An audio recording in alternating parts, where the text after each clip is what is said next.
पंजाब, जिसे कभी भारत का अनाज घर कहा जाता था, एक बार फिर बाढ़ की चपेट में है। खेत, खलिहान, गांव और कस्बे सब जलमग्न। तस्वीरें देखिए तो लगता है मानो पूरा प्रदेश पानी पर तैर रहा हो। लेकिन सवाल यह है कि आखिर क्यों पंजाब बार बार इस त्रासदी का शिकार होता है? क्या यह केवल प्राकृतिक आपदा है या हमारी बनाई हुई समस्या? बाढ़ के प्राकृतिक कारण पंजाब की भौगोलिक स्थिति बाढ़ को लगभग तय करती है। यहाँ से बहने वाली नदियां सतलुज, ब्यास, रावी, झेलम और घग्गर सीधे हिमालय से आती हैं। मानसून के मौसम में जब उत्तर भारत में लगातार भारी बारिश होती है और बर्फ पिघलती है तो इन नदियों में पानी अचानक बढ़ जाता है। 2025 में भी यही हुआ। जून और जुलाई में सामान्य से 45% अधिक बारिश हुई। कुछ इलाकों में तो 24 घंटे में रिकॉर्ड तोड़ वर्षा हुई। इतनी तेज बारिश कि खेतों की मेड़ें टूट गईं और गांव दर गांव पानी में डूब गया। इंसानी लापरवाही और व्यवस्थागत विफलताएं प्राकृतिक कारण तो हैं, लेकिन असली त्रासदी इंसानी गलतियों से पैदा होती है। बांध और डैम प्रबंधन, भाखड़ा, पोंग और रणजीत सागर डैम से अचानक पानी छोड़ना इस बार भी बाढ़ की बड़ी वजह बना। अगर समय रहते धीरे धीरे पानी निकाला जाता तो शायद नुकसान इतना न होता।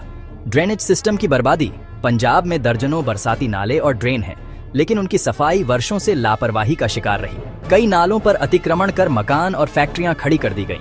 पानी का प्राकृतिक बहाव रुक गया। अवैध निर्माण और शहरीकरण। नदियों के किनारे ग्रीन बेल्ट की जगह अब कॉलोनियां और बाजार हैं। जब पानी बढ़ता है तो उसका कोई रास्ता नहीं बचता और पूरा शहर डूब जाता है। धान की खेती का दबाव। पंजाब की जमीन सालों से धान उगाने के बोझ तले दब चुकी है। ये फसल बहुत ज्यादा पानी खींचती है।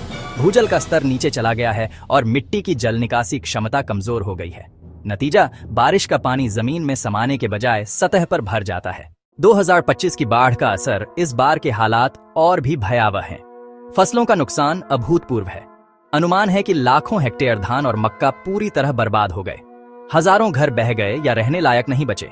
सैकड़ों गांवों को खाली कराना पड़ा और लाखों लोग राहत शिविरों में शरण लिए हुए हैं। सड़कें, पुल और बिजली के खंभे बह गए, जिससे संचार और परिवहन ठप हो गया। अस्पतालों और स्कूलों तक में पानी घुस गया। सबसे गंभीर बात यह है कि पानी रुकने से महामारी फैलने का खतरा है।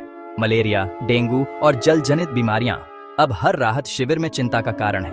ये केवल आर्थिक नुकसान नहीं है, ये सामाजिक त्रासदी भी है।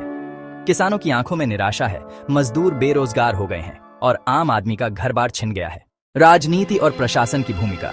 हर बार की तरह इस बार भी बाढ़ पर राजनीति गर्म है। केंद्र और राज्य सरकारें राहत पैकेज का ऐलान करती हैं, पर असली सवाल यह है कि क्या यह स्थायी समाधान है?